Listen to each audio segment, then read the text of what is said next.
और दोस्तों एक बार आप सभी का फिर स्वागत है हमारे इस कार्यक्रम में। और दोस्तों आज हम बात करने वाले हैं कि अगर देखिए एक व्यक्ति है जो नशे से उजड़ा है, अगर वो नशे से उजड़ा है तो उसको दोबारा स्थापित होने में कुछ समय लगेगा। अगर मान लीजिए कि कोई आदमी है जिसकी फैक्ट्री में आग लग गई या उसका सारा कारोबार चौपट हो गया, चाहे वो बाढ़ के कारण हुआ, चाहे वो आग लग गई, चाहे कुछ और दिक्कत हो गई। अब उसे क्या करना होगा? उस व्यक्ति को खड़े होना होगा। देखिए तकलीफ तो होगी, तकलीफ तो मतलब जब कोई आदमी के साथ इस तरह की चीजें होती हैं तो उसकी एनर्जी खत्म हो जाती है, उसके अंदर ऊर्जा खत्म हो जाती है, उसके अंदर जोश खत्म हो जाता है, उसके अंदर आशा और हिम्मत खत्म हो जाती है। और अगर कोई रास्ता ना दिखाई दे कि यार मैं अपने आप को दोबारा से कैसे स्थापित करूं, तो चीजें और ज्यादा मुश्किल हो जाती हैं कि यार मैं पहले जैसी स्थिति में अब कैसे आऊंगा, मैं क्या करूंगा, मैं कैसे अपने कारोबार को दोबारा। देखिए दोस्तों, हमारे सपने, जो भी लोग नशा करते हैं ये सभी सपने में देखते थे कि एक दिन मैं पढ़ लिख कर, मतलब बड़ा आदमी नहीं तो ये तो सोचते थे सारे लोग कि मैं अपने घर का पूरा ख्याल रखूंगा, मैं अपने मम्मी पापा का ख्याल, मैं अपना घर बसाऊंगा, है ना, मैं समाज में इज्जत, लोग मेरी तारीफ करेंगे। लेकिन हुआ क्या कि हमारे सपने पूरे होने से पहले ही कुछ ऐसी बर्बादियां और तबाहियां हमारे जीवन में आ गई कि हमारा जीवन बनने से पहले ही उजड़ गया। मतलब बाग उजड़ गए खिलने से पहले, बाग उजड़ गए, ऐसे ही हमारा जीवन, अभी हम स्थापित भी नहीं हुए थे, हमने अभी अपनी पढ़ाइयां भी पूरी नहीं की थी, अभी हमने कोई कोर्स भी पूरा, अभी हमने कोई दुकान पे नौकरी भी नहीं ढूंढी थी, अपनी कोई फैक्ट्री पे हमारा कोई विश्वास भी नहीं जमा था।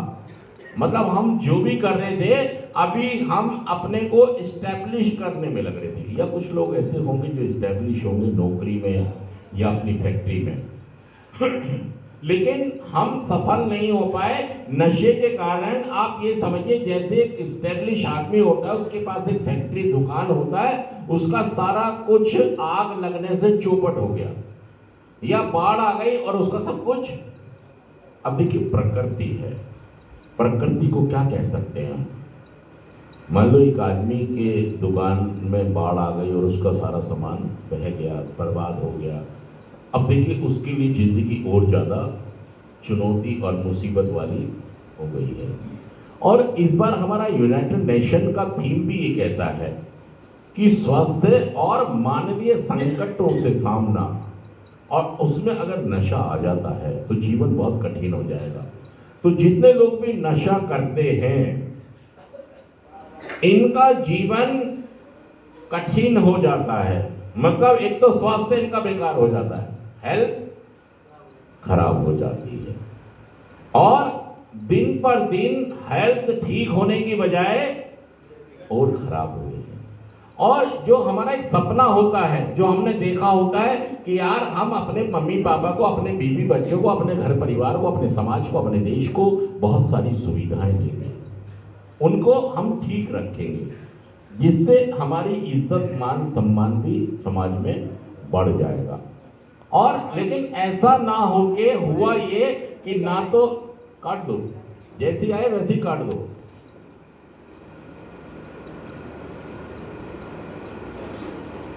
क्या हुआ? हमारा जीवन जहां पर हमें जाना चाहिए था, कितनी उम्र हो गई? 22 साल की उम्र में कॉलेज पास करके मैं एक नौकरी पे लग चुका होता और अपने मम्मी पापा को पैसे कमाकर दे रहा होता। यही था ना भाई, हमें यही तो करना था। लेकिन ऐसा नहीं कर पाए हम। वो पहला वाला थोड़ा कम कर दो, थोड़ा सा कम। हमें जो करना चाहिए था हम वो नहीं कर पाए। सच कह रहा जुड़ कह रहा हूं।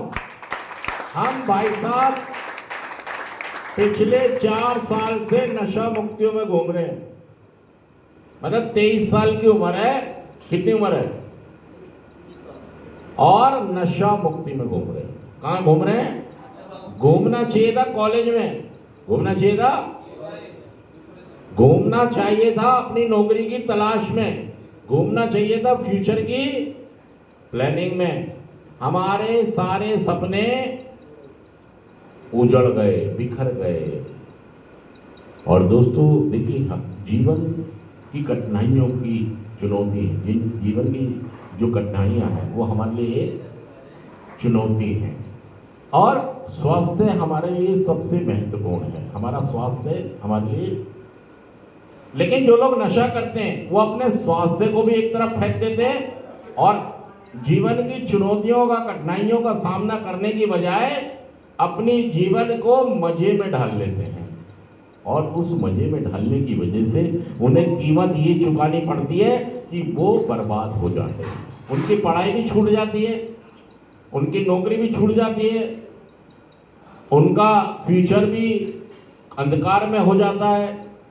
और उनके घर वाले डर जाते हैं कि ऐसा ना हो कि यार इसकी पढ़ाई लिखाई, काम धंधा, इज्जत मान मर्यादा तो सब चली गई, तो ये भी हमारे हाथ से। इसीलिए वो आपको सेंटर में भेज देते हैं कि ऐसा करो, इसको कहां भेजो कि भैया खूंटा तो गया, रस्सी तो गई, चारा तो गया, बाल्टी तो गई, कहीं ऐसा ना हो भैंस भी। हमारे बेटे की पढ़ाई लिखाई, काम धंधा, इज्जत मान मर्यादा, फ्यूचर तो हमारी देखभाल करने की इसकी नीयत तो खत्म। ये तो मजे में आ गया। ये भाई साहब हमें क्या देखेगा, माँ बाप ने क्या सोचा कि ये जो आदमी अपने को नहीं देख पा रहा है नशा करने के बाद, अगर मेरी बात सच है और सही है तो इसका समर्थन करें। जो व्यक्ति अपने जीवन को नहीं देख पा रहा, अपने स्वास्थ्य को नहीं देख पा रहा, अपने जीवन की एम्स ऑब्जेक्टिव को नहीं देख पा रहा है, वो अपने मम्मी पापा को क्या देखेगा, बीवी बच्चों को क्या देखेगा। सच कह रहा, जुड़ कर बताइए बात। वो भाई साहब उससे उम्मीद करना, और बार बार नशा कर रहा है, घर वाले बार बार छुड़वा रहे हैं और वो बार बार नशा करी जा रहा है। और दोस्तों इसका सबसे बड़ा फिर जो परिणाम हमें झेलना होगा कि हम बर्बाद के बर्बाद ही रह जाएंगे। और सही में जो लोग नशा करते हैं वो लोग फिर जेल खाना, संस्थाएं और मौत, उनके लिए कितनी जगह बचती है। हमारा कार्यक्रम तो ये कहता है जेल खाने, संस्थाएं और मौत। या तो वो व्यक्ति इंस्टीट्यूट नशा मुक्ति केंद्र में जाएगा, या हॉस्पिटल में होगा, या नशा मुक्ति केंद्र में होगा, या जेल में होगा, या फिर पटरी से शमशान घाट की तैयारी। तो एक गाना आया था ना, भाई तेरा गुंडा सर है, कौन सा गाना था? भाई तेरा गुंडा सर है, तब गए नहीं सकता। उसी के नाम को स्कूल से कट गया, लिखा गया सेंटर में। कहाँ से नाम कटा आपका? लिखा कहाँ गया? भाई साहब अगर आपने नशा मुक्त आप नहीं हुए, नशे की बीमारी को नहीं समझा, रिकवरी को नहीं समझा, तो अभी तो स्कूल से कट के सेंटर में लिखा गया, इसके बाद लिखा जाएगा थाने में, थाने से घर वाले बचा लेंगे तो लिखा जाएगा जेल में, और जेल से बच जाओगे तो सरकारी हॉस्पिटल में बीमार होगे, टीबी का रोग, कैंसर या कोई रोग आपको लग जाएगा, और आप कहाँ भर्ती होंगे? सरकारी हॉस्पिटल में। और सरकारी हॉस्पिटल में भी अगर आप नहीं माने तो हो सकता है आप हनुमान मंदिर की लाइन में पुल के नीचे आप भी कागज बीनते हो या कंगले बन जाए। और उसके बाद क्या होगा? उसके बाद शमशान घाट। तो देखिए आप कितनी जल्दी मान जाते हैं, आप इस बीमारी को कितनी जल्दी समझ जाते हैं, उतनी जल्दी फायदा। अगर मुझे फायदा हो सकता है तो आपको भी फायदा। सच कह रहा, जुड़ कर रहा हूं। लेकिन आप किसी की मान ले रहे हो, आप किसी की, आप ना प्रोग्राम की रिस्पेक्ट कर रहे हो, ना चेयर पर्सन की रिस्पेक्ट कर रहे हो, ना अपने प्रोग्राम काउंसलर की रिस्पेक्ट कर रहे हो, ना आप 12 कदमों के कार्यक्रम की रिस्पेक्ट कर रहे हो। आपको लग रहा है कि नहीं थोड़ी सी गलती हो गई थी, मैं अपने आप ठीक कर लूंगा, अब मैं अपने आप ठीक, अब मैं नौकरी पे लग जाऊंगा, गांव चला जाऊंगा और वहां जाके नशा અમે કામ